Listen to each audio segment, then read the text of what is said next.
Salam, bizim Səda efirdədir. Xoş gördük sizləri, əziz və hörmətli telemekan əhli.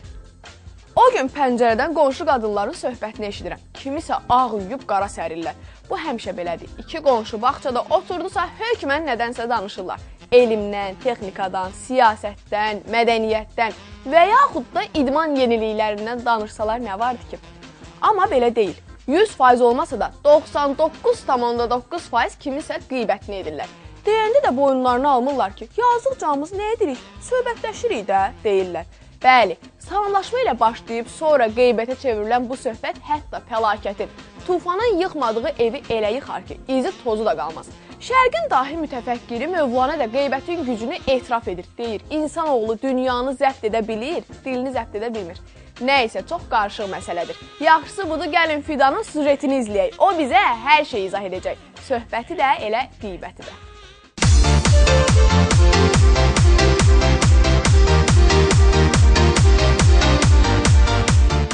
Nəyimizə gərək sonra elə biləcəklər ki, qeybət edirik. Görəsən heç ömründə bir dəfə də olsun qeybət etməyən insan var. Ümumiyyətlə qeybət nə deməkdir? Başqaları haqqında xoşagəlməz şəkildə üzünə deyə bilmədiklərini arxasıca danışmaqdır qeybət.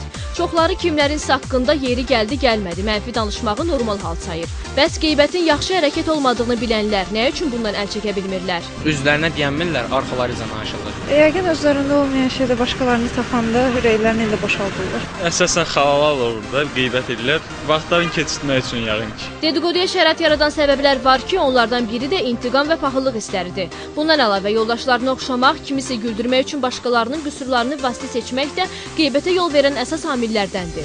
Onlar belə düşünürlər ki, bu cür danışmaqla əslində onlar yaxşı bir iş etmiş olurlar. Yəni boş vaxtları qalmır, darıxmırlar. Elə bilirlər iki insanın arasındakı münasibət məhz başqaları haqqında danışmaqla daha güclənir. Əslində isə bu belə deyil. Amma psixoloji tədqiqatlar göstərir ki, insanların qeybət qırmağının əsas səbəbi onlar öz eqolarını təmin etmək istəyirlər və başqalarını alçatmaqla, onlar haqqında mənfi fikirlər söyləməklə özlərinin ondan olan fərqlərini göstərir və özlərini onlardan üstün görürlər. Nəzərə alın ki, siz kimisə qeybətini edən zaman onu hamının yanında kiçiltmiş olursunuz. Tanışlar arasında özünüzü təsdiqləmək istəyirsinizsə, bunun daha yaxşı yolları var. Yoxsa ev yıxmaqla əlinizə heç nə keçməyəcək. Elə dünya görmüş Rəhim bəy də qeybət edənləri heç cür başa düşmədiyini deyir. Onun fikrincə ancaq boşbekar insanlar dedikoduya maraq göstərə bilər. Bəzi insanların söhbətləri yoxdur, danışmağa başqa bir temalar yoxdur, yəni mövzular yoxdur. Ona görə başlayırlar danışmağa, qeybət eləməyə, bir-birinin paxılını çəkməyə. Qeybətin bir növü paxıllıq da ola bilər, o da qeybətə daxildir. Ancaq qeybət var ki, məsələn, narazılıq ola bilər, məsələn, kimdənsə, o da müxtəlif növləri var ümumiyyətlə. Ola bilər ki, mən heç vaxt qeybət etmirəm deyəsiz. Ancaq nəzərə alın ki, dedikoduya qulaq asmaq da ən az qeybət etmək qədər yanlışdır. Əgər söz-söhbətdən qorunmaq istəyirsinizsə, əvvəlcə öz qüsurlarınızı görməlisiniz. Bir müddətə qədər belə güman olunurdu ki, əsas qeybət qıran qüvvələr qadınlardır. Amma müasir təcrübə onu göstərir ki, heç də həmişə qadınlar deyil, eyni zamanda kişilər də qeybət qırırlar. Hətta indi deyərdim ki, bu daha çox vüsət alır kişilər arasında. Elə insanlar da var ki, bütün gün o adam qalmır ki, babanlı yumasınlar. Soruşsan onlara görə bu qeybət yox, sadəcə söhbətdir. Yenə qadınları başa düşmək olar, onlar danışmağı sevirlər, ona görə də dedikodu etməklərinə hardasa normal baxılır. Amma indi bəzi kişilər göz dəyməsin, xanımları belə keçiblər. Kişilərin qeybət eləməyə necə baxırsınız? Pis. Kişilər nə qeybət edir? Maksimum komandalar haqqında qeybət edirlər. Kişilərin qeybət eləməyə necə baxırsınız? Hələ ki görməmişim kişilərin qeybət. Ataların belə bir yaxşı sözü var, zəhmət olan yerdə dedikodu olmaz. Unutmayın, sizlə qeybət edən başqasına da sizdən qeybət edər. Buna görə də mühakimə etməyək ki, mühakimə olunmayaq. Fidan Əlheydər, Turan Mustafayev, Əfqan Pənahoğlu, Lider TV. Ürəyin bilirsiniz nə istəyir. Belə havada adamın ürəyi nə istəyər? İsti qəhvə, yanında da çərəzi. Çox şey olmaz, yoxsa xəngəl də istəyərdim. Hələ qərb bölgəsində belə bir adət də var. İlk qar yağan gün xaşıl çalırlar. Xaşıl yemişsiniz də yəqin ki. Bəh, təsəvvür edin. Bayırda quşbaşı qar yağır. Siz isə isti evinizdə, ailənizlə birgə süfrə başında əyləşmişsiniz. Dayaz nimçədə isə xaşıl buğlanır. Üzərinə kərə yağı, doşab tökür. Necə deyərlər, vurursunuz bədənə. Amma hər şeydə olduğu kimi xaşıldan da gözünüz doyana kimi deyil. Mədəniz doyana qədər yeyin ki, sonradan yediyiniz ürəyinizi vurmasın. Bu da sözdür, yediyiniz ürəyinizi vurmasın. Doğrudan da görəsən yemək ürəyi necə vura bilər ki? Yəqin bunun da bir sirri var. Hətta məcazi mənada deyilmiş olsa belə. Elə Elmirada orqanizmin mühərriki adlandırılan bu orqandan Yəni ki, ürəkdən, özü də ürəkdən danışmaq niyyətindədir. Beləliklə diqqət ekranlara.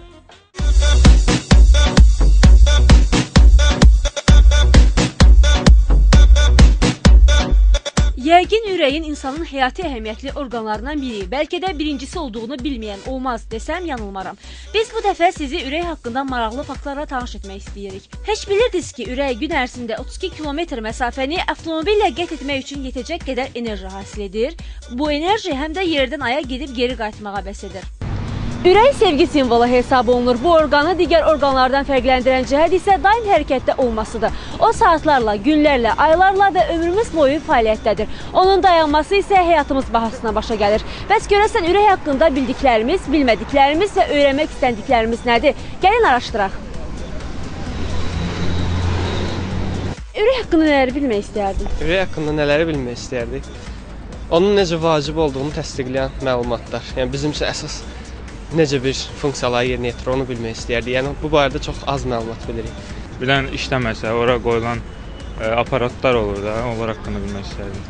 Ürək haqqında bu xəstəliklə zaten bağlı da nətər eləyək ki, xəstələnməsin, nə bilim, uzun müddətli olsun, belə şeylər öyrənmək istəyirəm. Sorğu zamanı ürəklə bağlı müxtəlif suallara cavab axtaranlar da oldu. Bacardığımız qədər sizi məlumatlandırmağa çalışacağıq. Ürək əzələdən təşkil olunmuş içi boş orqandır. Ürəyin daxili hissəsi 2 qulaqcığa və 2 mədəciyə ayrılır. Qan qulaqcıqdan mədəciyə xüsusi axar vasitəsilə tökülür. İnsanın ürəyinə 8 damar birləşir. Onlardan ikisi qanı ürəkdən aparır, 6-sı isə qanı ürəyə gətirir. Funksiyası bütün orqanlara, digər orqanlara oksigenlə zəngin qanı pompalamaqdan ibarətdir. Belə ki, digər orqanların qidalanmasını, oksigenlə zənginləşməsini ürək orqanı yerinə yetirir. İnsanları maraqlandıran süni ürək aparatına gəlincə, bu sağalması mümkün olmayan ürək xəstələrinin bədənində müvafiq orqanın funksiyasını əvəz etmək üçün köçürülən implantdır. Donor ürək əldə edilənə qədər bu aparat ölümə məhkum ürək xəstələrini həyata bağlayan ümid körpüsüdür. Süni ürək xaric edilmiş üçün yerinə köçürülərək onun funksiyasını tam şəkildə üzərinə götürmüş olur. Sizi insan ürəyi ilə bağlı elmi cəhətdən təsdiq edilmiş faktlarla tanış edirik. Orta yaşlı insanın ürəyi dəqiqədə təxminən 72, gündə 100 min, ildə 36,5 milyon, bütövlükdə həyatı ərzində isə 5 milyard dəfə vurur. İnsan ürəyi ömür boyu damarlara 5,7 milyon litr qan qovur. Qadınların ürəyi kişilərdən çox döyünür. Kişilərdə dəqiqədə 70, qadınlarda isə 78 dəfə vurur. Statistikaya əsasən kişilərdə ürək xəstəliklərinə qadınlara nisbətən daha çox rast gəlinir. Kişilər arasında ürək xəstəliklərinə daha çox rast gəlinir, nəinki qadınlar. Sizcə bu nə ilə bağlıdır? Yəqin ki, qadınlar onları çəkdirir. Qadınlar öz hisslərini, tutaq ki, biraz nəyəsə əsəbləşəndə ağlayaraq çıxardır. Kişilər öz hisslərini içəri salırlar, boğurlar. Bir onunla bağlı ola bilir. Çox işləndirirlər kişiləri. Kişi gəlir işdən çox əsəb çəkir, təzədən gəlir evdə işləndirirlər kişiləri. Belə. Stressdir, işlə bağlı olan problemlər, hər bir şey ailədə kişi onları büruzə vermir. Cəmiyyətdə ürək xəstəliklərinin artma səbəbləri isə müxtəlifdir. Ürək xəstəliklərinin səbəbinin artması bütün xəstəliklərin əsasında mən belə hesab edirəm duran stres faktoru var. Birinci növbədə stresin artması. İkinci, bayaq qeyd elədiyim kimi, həyat tərzinin dəyişməsi, daha çox oturaq həyat tərzi ürək xəstəliklərinin artmasına səbəb olur. Eyni zamanda qidalanmanın rolu var. Qida rasionundakı dəyişikliklər, daha çox gec yeməklər, axşam yeməkləri, daha kalorili yeməklər, yağlı yemək, az hərəkət eləmək, bunların həmsinin ürək xəstəliklərinin artmasında böyük rolu var. Ürək bədənimizdə olan 75 trilyon hüceyrənin hamısını qanla təchiz edir. Qanın 5% isə ürəkdə bir növ ehtiyatda saxlanılır. Bir döyüntü zamanı qanın 15-20% beyinə, 22% isə böyrəklərə gedir. Sakit halda qanın ürəkdən ağciyərə gedib qayıtması üçün 6 saniyə, beyinə gedib qayıtması üçün 8 saniyə, barmaqlara gedib qayıtması üçün 16 saniyə vaxt sərf olunur. Hələ biz anadan olmamışdan 5 ay qabaq döyünməyə başlayan ürək ölənə qədər dayanmır. Ürəyin işi bizim iradəmizə tabe deyil. Odur ki, ürəyimiz deyib öyünməyək. Sağlam ürək sağlam həyat deməkdir və uzun ömrün zəmanətidir. Pis vərdişlərdən uzaq olmaqla, düzgün həyat tərzi keçirməklə ürəyinizin sağlamlığını qorumuş olarsınız. Əbəs yerə deyilməyib ki, gözəl olmaq üçün üzdən çox ürək lazımdır. Ürəyinizi, qəlbinizi gözəl tutmaqla gözəllik və sağlamlığınızı da qorumuş olarsınız. Elmira Manaflı, Turan Mustafayev, Rüfət Əliyev, Lidzər TV. Pantomima tamaşasını izləmisiniz? Duyğuların sözsüz, yəni bədən dili, mimika və jestlərlə ifadəsi. Sözün düzü ilk dəfə eşidəndə mənə də biraz inanılmaz gəlmişdi. Mimikaların nələrə qadir olduğunu anlatmaq mümkün deyil. Yalnız izləmək və hiss etmək lazımdır. İnsan sifətinin hər cizgisinin öz yeri, yaradılandan daşıdığı öz missiyası var. Gözlər görmək, ağlamaq, dil dodaq danışmaq, gülümsəmək üçündür. Qulağın da missiyası... Yox, nə sırğa daşımaq, nə də qulaq vurması almaqdır. Bu orqanın əsl funksiyası eşitməkdir. O da ki, gündə bir söz eşitməsə kar olar. Mənim də qulağım bu yaxınlarda təzə söz eşidib. Gah burundan, gah da qulaqdan danışan ülviyə indi də keçib dodaqlara. Dediyinə görə dodaqların ölçü və forması ilə də insanın xarakterini müəyyən etmək olur. Maraqlıdır, bəs görəsən bu dodaqlarını silikonla, süni şəkildə şişirdən xanımlara necə? Aiddirmi? Və ümumiyyətlə dodaqların açılmayan başqa hansı sirləri var? Bu haqda daha ətraflı sıradakı süjetdən biləcəyik.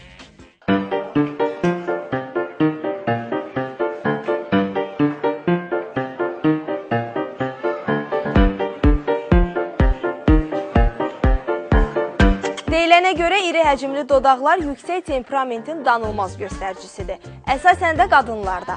Bunun sübutu isə Marilyn Monroe'dur. Sir deyil ki, kişiləri cəlb edən bu xanımın görünüşü əsasən də elə dodaqları olub.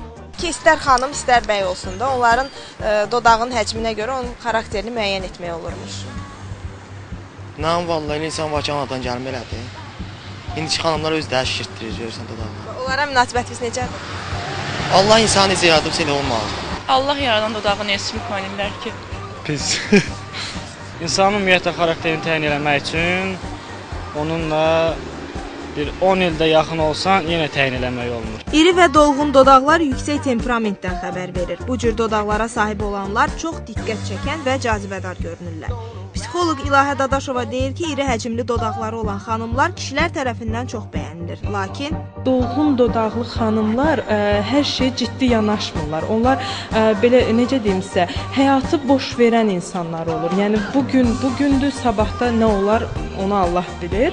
Amma bir şey var ki, ailədə bu cür xanımlar çox diqqətçil, çox qayğıkeş bir ana obrazı yaratmağı bacarırlar. Fizionomika elminə görə kişilər çox nadir hallarda dolu dodaqlı qadınlara ciddi fikirlə yanaşırlar.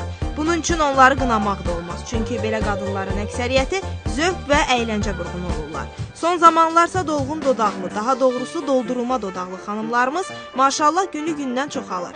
Bunu cərrahi yolla və ya hər hansı bir salonda müxtəlif gellərlə etmək mümkündür. Həkim Əbdüləli Əliyev xanımların arzularını gerçəkləşdirmək üçün mütəxəssislərin sovrulmayan vasitələrdən istifadə etdiklərini deyir. 6 ay 1 ilin tamamında nəticə etibarilə tamamilə sorulan dolğular vardır. Yəni hialuron turş əsnasında və yaxud hidroksiapatit mənşəli. Bəzi hallarda isə, yəni pasientlərin istəyinə görə lipofilling adlandırdığımız, yəni bədənin normal dəraltı piy toxuması vasitəsilə böyütmə metodundan istifadə olunur. Bir də bildiyimiz ki, digər nahiyələrə uyğun olan, yəni sinə implantı və yaxud ayaq implantına uyğun dodaq nahiyəsi üçün də məxsusi implantlar vardır ki, yəni stabillik, permanentlik məqsədilə bu implantlardan istifadə olunur. Dodaqlar müxtəlif formada və ölçüdə olur. Balaca yumru dodaqlar simmetrik, nazik dodaqlar qəmli və gülümsəyən dodaqlar. Balaca yumru dodaqlı insanlar olduqca güclü, səmimi və ünsiyyətçil olur. Simmetrik dodaqlar isə əksinə inadkarlıq və ehtiraslılığın əlamətidir. Dolğun dodaqlı xanımları kişilər elə də ciddi qəbul eləmirlər. Çünki bu səhvdə onların özündədir. Çünki onlar da özlərini ciddi qəbul eləmirlər. Həmişə əyləncəyə, daha çox qeyri-adi həyata üstünlük verən insanlar olurlar. Bu cür xanımlar, yəni bir bağlılıq hissi onlarda elə də güclü olmur.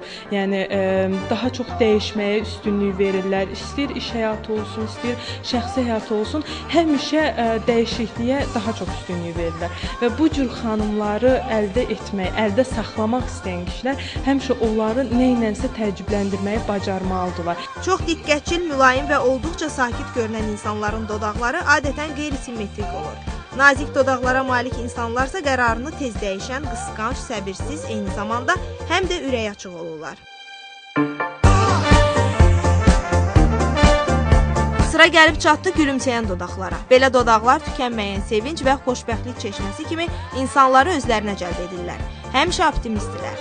Bir sözlə, dodağınızın formasından asılı olmayaraq hər zaman gülümsəyin. Cənablar, çünki fərqi yoxdur, xanım olsun, bəy olsun. Gülüş hər kəsə yaraşır. Ailələrinizdən saadətin, üzünüzdən təbəssümün heç zaman əksik olmaması diləyi ilə Ülvi Elxan qızı Rəşad Əbilov, Lider TV. Mən sözün açığı qarınqulu olmasam da boynuma alıram ki, dadlı yeməkdən imtina etməyə heç vaxt gücüm çatmayıb. Amma onu da deyim ki, məni yoldan çıxaracaq yeməklərdə gərək ləziz olsun ha. Həm dad, həm də təqdimat baxımından.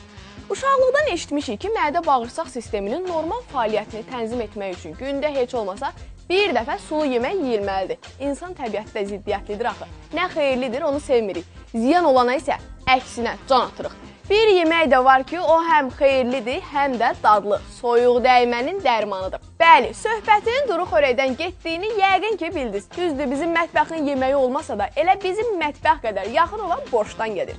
İçərisi ətli-mətli, hər cür tərəvəzli əsl rus borşundan. Buyur Türkən, sən danış, evdar xanımlar da diqqətlə baxsınlar. Bəlkə yeni nəsə öyrənə bildilər.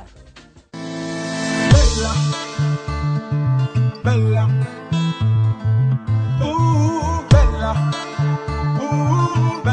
Qış aylarında hər kəs isti evində oturub ləziz yeməklərdən dadıb dincəlmək arzusunda olur.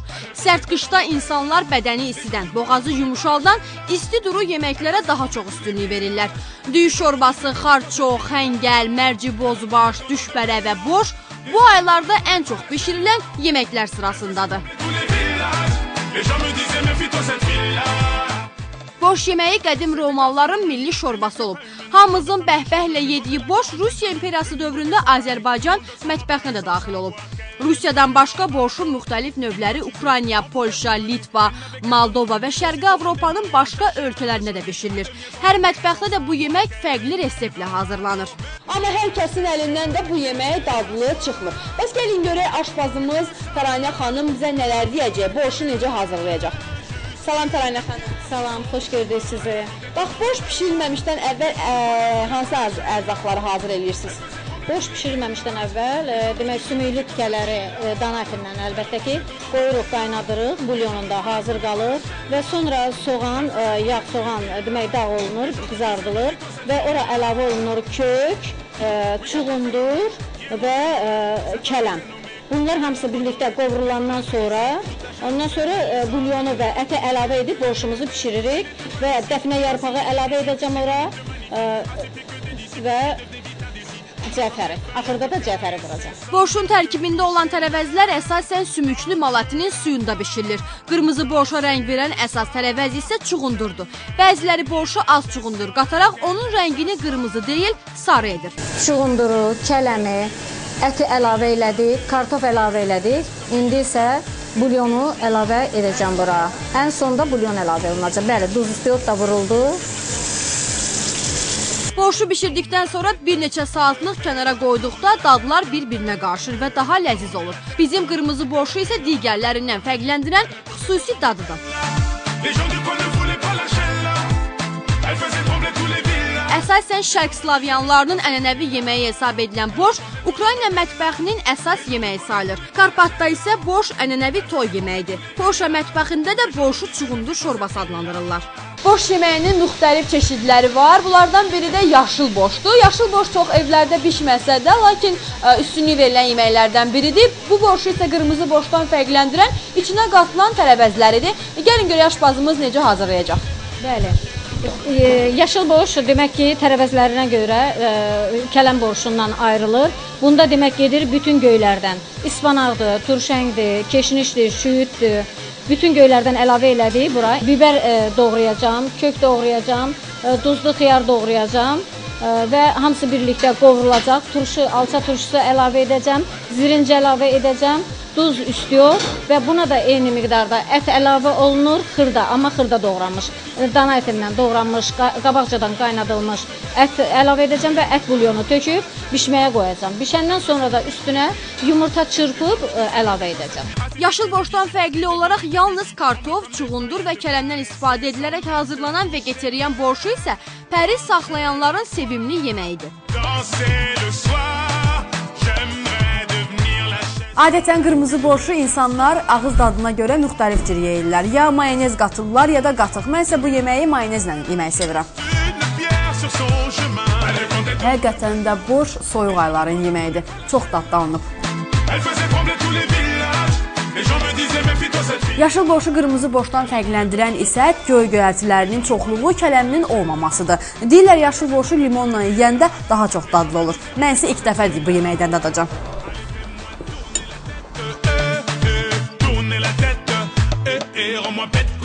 Daha çox mətbəximizdə qırmızı borşa üstünlük versəydi, amma yaşıl borşun dadı deyərdim ki, çox fərqlənir, çox dadlı alınıb. Təşəkkür edək Təranə xanıma. Çox sağ olun, nuş olsun.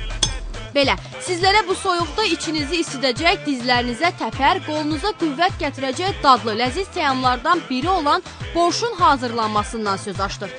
Necə deyərlər, çəkib göstərmək bizdən, bişirib nuş etmək sizdən. Həmişə sağlam və düzgün qidalanmağınız diləyi ilə Türkan Mahmudova, Ziya Allahyarov, Lider TV. Bax belə, bugünə çatdırmaq istədiyimiz bunlar idi. Sabah yenə görüşünüzə gələcəyik. Bizdən bu qədər. Sağ olun, salamat qalın. O gün pəncərədən daş gəlir, ay bəri bax, bəri bax. O gün pəncərədən qonşu qadınların söhbət, qeybətdir. Yaradılandan daşıdığı ayda öz yeri var, yox, öz yeri var. İnsan təbiəti də ziddiyyətli axı, ziddiyyətlidir. Bugünə çatdırmaq istədiklərimiz bunlar idi. İstədiyimiz gündə heç olmasa bir dəfə də olsun sulu xurma, hə?